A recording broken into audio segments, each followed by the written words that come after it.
ध्यान नहीं रहता पापा जी मेरे बिना, जब तक छोटा था तब तक रह लेता था, अब तो इसके पाँव निकल आए हैं। मम्मी के पास छोड़ूंगी, पता नहीं चलता चुपचाप कब बाहर निकल जाए।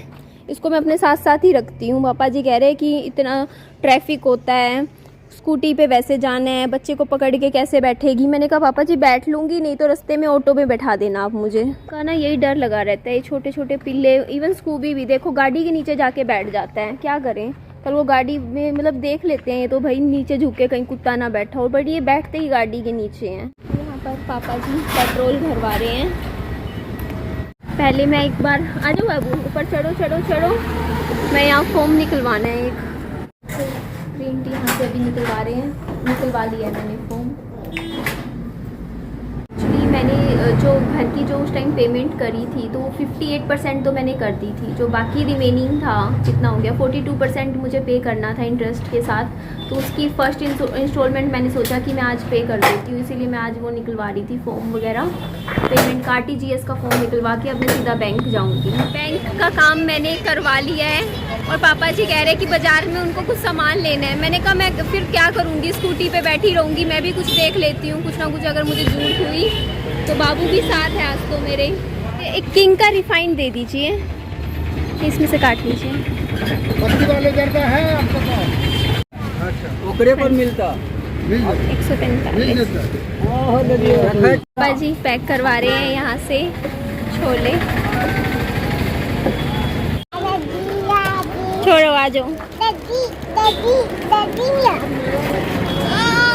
आ जाओ विहान, आओ आ जाओ, ऊपर रख लो, इसको लेके जा रही हूँ, चला जा।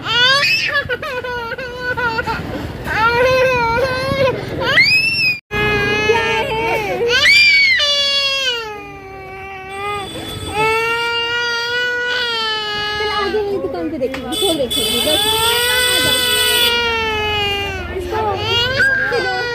खिलौना चाहिए, वहाँ दिख गया वो सामने, देखो दुकान पे रोना शुरू, खिलौने के लिए रो रहा है, खिलौना यहाँ चले।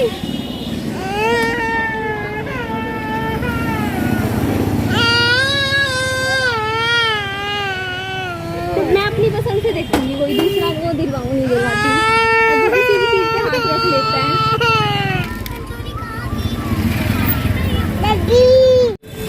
क्या ये लेके माना, ऐसा रोना पीटना शुरू कर दिया इसने। मैं कहा मैं क्या करूँ अब, इसने लेके ही माना। और इसके पास अभी 2 दिलवाई थी ना आपको, गद्दी क्या है, गद्दी। पापा जी लेके ही माना, इतना बुरा हाल कर लिया, रोना पीटना शुरू कर दिया, जमीन पे गिर गिर के रो रहा। मैं ले भाई 50 रुपए की थी।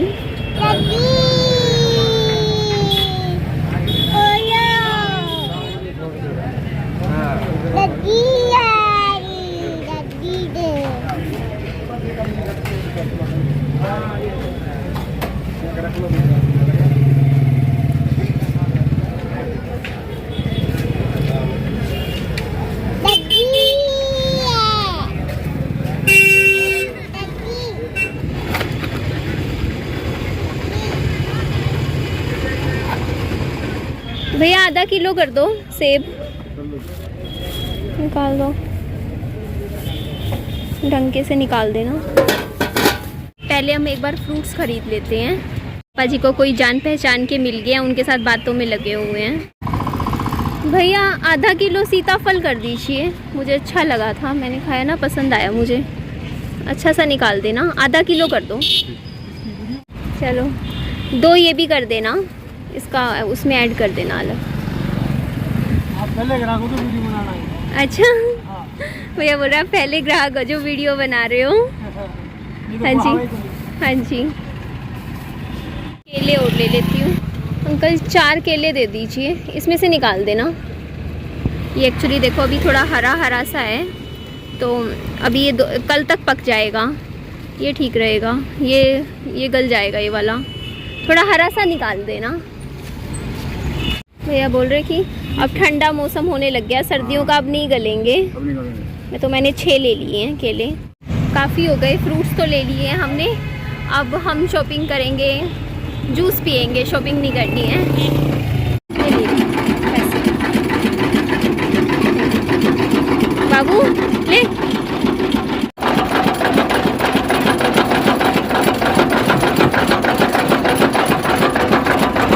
यहाँ पर थोड़ा सा खाना पैक करवा रही थी और ना भैया ने अपना ना नंबर दिया है मुझे और कहा है कि ना आप कॉल करके पूछ लिया करो, क्योंकि कई बार क्या होता है ना, हम आते हैं तब तक सब्जी ख़त्म हो जाती है। अब जैसे यहाँ पे कड़ी रखी थी, दाल भी थी और घिया की सब्जी थी, बट सूखी सब्जी ख़त्म हो जाती है क्योंकि सूखी सब्जी की डिमांड होती है। तो बोल रहे थे जब भी तैयार हुआ करेगा, जैसे आप ना पूछ लिया करो कि कौन सी सब्जी चाहिए तो आपके लिए रख दिया करेंगे।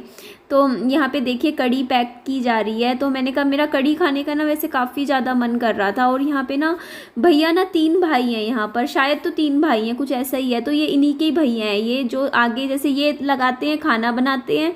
और ये यहाँ पे पिज़्ज़ा स्पेशल, ये जो इनकी रेडी है स्पेशली पिज़्ज़ा की है, अलग अलग तरीके का पिज़्ज़ा सेल करते हैं। और इनके एक और भाई भी हैं जो कि ना जूस वगैरह जो होते हैं ना, शेक वगैरह वो बेचते हैं। तो मतलब एक ही जगह पे तीनों भाई जो है काम करते हैं, बिजनेस है इनका। तो इस तरीके से मिलजुल के एक साथ काम करते हैं, जहाँ तक मुझे पता है, जहाँ तक मुझे लगता है। तो काम तो पता है बहुत ज़्यादा हो जाता है, आप यकीन नहीं मानोगे। आज बैंक में गई हूँ, मैं अभी 2 दिन पहले भी बैंक में, जब विहान को हॉस्पिटल दिखा के लाना था ना, तब भी मैं बैंक में गई थी। और जैसे मेरे ना, जैसे कुछ पैसे जैसे मेरे एक अकाउंट में थे, कुछ पैसे दूसरे अकाउंट में थे, तो मैंने दोनों अकाउंट के पैसे एक अकाउंट में किए पहले, क्योंकि मेरे को चाहिए थे काफ़ी सारे पैसे। मतलब मुझे 1,14,00,000 रुपये कुछ इतने की मुझे किश्त भरनी थी। तो वो पैसे पहले मैंने किए एक अकाउंट में, पहले तो ये काम करवाया। उसके बाद आज जाके मैंने RTGS का फॉर्म भर लिया, निकलवाया और जाके पेमेंट की। अब देखो एक्सेप्ट होती है नहीं, क्योंकि RTGS का फॉर्म पता है ऐसा होता है, उसमें मान लो अगर आप 14,000 रुपये जमा करवा रहे हो, अगर 14,000 से 20 पैसे भी ऊपर नीचे हो जाए ना, तो वो पेमेंट एक्सेप्ट नहीं होती, फिर से करना पड़ता है पूरा प्रोसीजर। सारा सिस्टम ना मेरे को तो इतने अच्छे से आ गए, सारा बैंक के फॉर्म भरने मैंने इतने भरे हैं, ये सब चीज़ें RTGS पता नहीं क्या क्या, कभी पैसे डिपॉजिट करवाना, कभी निकलवाना, ये सारा काम मैं अपने आप अकेले खुद कर लेती हूँ। तो यहाँ पे देखिए भैया लस्सी पैक करने लग रहे हैं। और कड़ी थी, लस्सी तो हमने घर आने के बाद पी भी है। तो ये देखिए इस तरीके से सलाद था, रोटियां थे। एक्चुअली थकान इतनी ज़्यादा हो रही थी, हिम्मत नहीं लग रही थी। सोचा चलो कड़ी खाने का मन भी कर रहा था, तो साथ में रोटियां भी ले ही ली कि चलो कोई नहीं, पूरी एक डाइट प्रॉपर ले लेते हैं। ये 60 रुपये की यहाँ पे डाइट थी, जो कि यहाँ पे पैक करवा ली थी। अंदर आ जाओ, घर चलो बेटा, पापा जी के पास है चाबी। लस्सी हाफ कर दूँ, पापा जी की भी और मेरी भी। ये कांच वाली मैं ले लूँगी। ये है, ये विहान और मेरा खाना है, विहान को और मैं अपने साथ खिला लूँगी। ये पापा जी का है।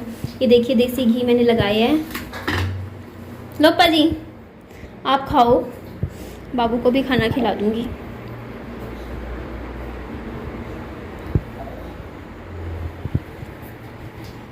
एक्चुअली इस खुशखबरी का तो मुझे काफ़ी टाइम से इंतज़ार था। मैंने आपको बताया भी था कि मेरी ना मतलब इस घर की ना, मैंने आपको बताया हुआ है कि 12,20,000 में ख़रीदा था। 7,20,000 रुपये तो मैंने स्टार्टिंग में जब 100 दिन मिलते हैं ना, उसमें ही जमा करवा दिए थे 7,20,000। तो बचे थे 5 लाख रुपए। इस घर के मेरे 5 लाख रहते थे, तो उस पर मेरे को 3 साल में भरने थे। तो 1 लाख का ब्याज के साथ मुझे ये घर 6 लाख रुपए मुझे और भरने थे। तो उन 6 लाख रुपए में से 1 लाख माइनस कर दो बाप, तो अब टोटल इस घर का जो लोन है मेरे ऊपर वो 5 लाख रुपए का है। 5 लाख भी छोटी अमाउंट नहीं होती, इतनी छोटी उम्र में अकेली मतलब इतना कर्जा लेके बैठी हुई हूँ। लेकिन हाँ, फिर भी बस शायद इस कर्जे की वजह से ही मेरी लाइफ स्मूथ चल रही है। मैं सोचती हूँ कि चलो ये काम करना है, ये पैसे निपटा दूँ, उसके बाद टेंशन ख़त्म हो जाएगी। एक होता है नहीं कि आपके ऊपर ये जो प्रेशर है वो कम हो जाता है ना।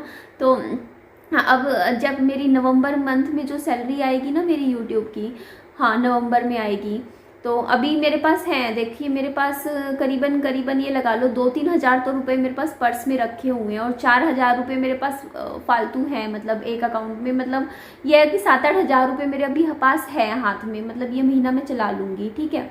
उसके बाद आएगा नवंबर के एंड में, जैसे ही मेरी सैलरी आएगी तो उस सैलरी से हमें क्या काम करना है, जो मेरा पहला वाला घर था ना उसकी रजिस्ट्री करवाएंगे सबसे पहले। काफ़ी टाइम हो गया, मतलब मैंने ना करीबन 8-9 महीने हो चुके हैं, मतलब मैंने एनओसी सब कुछ ले रखा है, पोजेशन ले रखा है, एनओसी कहते हैं ना, नो ऑब्जेक्शन सर्टिफिकेट, सब मिल चुका है मुझे, क्योंकि मैंने पूरी पेमेंट करवा दी थी। वो जो मेरा पहला घर था उसका सिर्फ एक रजिस्ट्री रह रही है, क्योंकि मेरे दिमाग में रहता है कि एक बार मेरी रजिस्ट्री हो जाएगी उस घर की तो उसमें मैं नॉमिनी विहान को बना दूंगी। बनाना है मुझे विहान को नॉमिनी, तो एक वो हो जाएगा कि बच्चे के लिए कुछ कर दिया है ना, कि कल को मैं ना रही तो बच्चे के नाम चीज़ हो जाएगी। तो वो है कि वो काम मेरे को इस मंथ के नवंबर के मंथ के एंड तक या फिर दिसंबर तक हो जाएगा ये काम, दिसंबर तक ना। उसके बाद मुझे अगली किश्त के लिए फिर मैं पैसे जोड़ने थोड़े शुरू करूँगी कि दिसंबर, जनवरी, फरवरी, मार्च 3-4 महीने 5 महीने में थोड़ा थोड़ा करके जैसे सेविंग एक साइड रख के फिर नेक्स्ट किश्त भी मतलब पे कर दूँगी। तो अभी 5 लाख रुपए भरने हैं, फिर 4 लाख हो जाएंगे, फिर थोड़े किस पैसे जोड़ूंगी तो फिर 3 लाख हो जाएंगे। ऐसे कर करके एक दिन ऐसा आएगा जिस दिन आपको कहूँगी कि मुंह मीठा कर लीजिए, सारे पैसे चुका दिए है ना। और इस घर की रजिस्ट्री भी बहुत महंगी होगी। वैसे कहते हैं जब औरत के नाम रजिस्ट्री हो ना तो उसमें सस्ता डिस्काउंट मिलता है, ये चीज़ है सच में। मान लो आप हस्बैंड वाइफ हो, अगर आप वाइफ के नाम पे घर लोगे ना तो आपको रजिस्ट्री में डिस्काउंट मिलता है, और हस्बैंड आदमी के नाम पे नहीं मिलता। तो उस चीज़ का भी मुझे थोड़ा बेनिफिट हो जाएगा, लेडीज़ के नाम पे होगा ना तो। और लेकिन इस घर की रजिस्ट्री ना कम से कम 70-75 हज़ार रुपये की होगी, बहुत महंगी है। मैं तो रजिस्ट्री के लिए ही सोचती हूँ कि इतने पैसे कहाँ से लाऊंगी, पहले तो एनओसी ले लूँ इस घर की भी, आगे देखो कब तक हाथ आता है। तो वही चीज़ है, बस सोचती हूँ कि जल्दी हो जाए ये काम, निपटे, कर्जे से मुक्ति मिले। बट देखो अपना एक टाइम होता है ना, धीरे धीरे करके। मैंने फिर भी उम्मीद लगा रखी है कि मैं ना कोशिश करूँगी कि 1 साल के अंदर अंदर ही कर्जा पूरा ख़त्म कर दूँ, अपनी तरफ से मेहनत करूँगी। चलो बट क्या है कि 1 का 1.5 भी लग सकता है, 2 साल भी लग सकते हैं, टाइम तो हमारे पास है, इतना है, 2.5 साल का टाइम है मेरे पास अभी, पूरे 2.5 साल है। 2.5 साल में मेरे को 5 लाख रुपए चुकाने हैं, तो ऐसा इतना प्रेशर नहीं है कि हाँ आज ही चुकाने हैं, तब टेंशन लेने वाली बात होती है।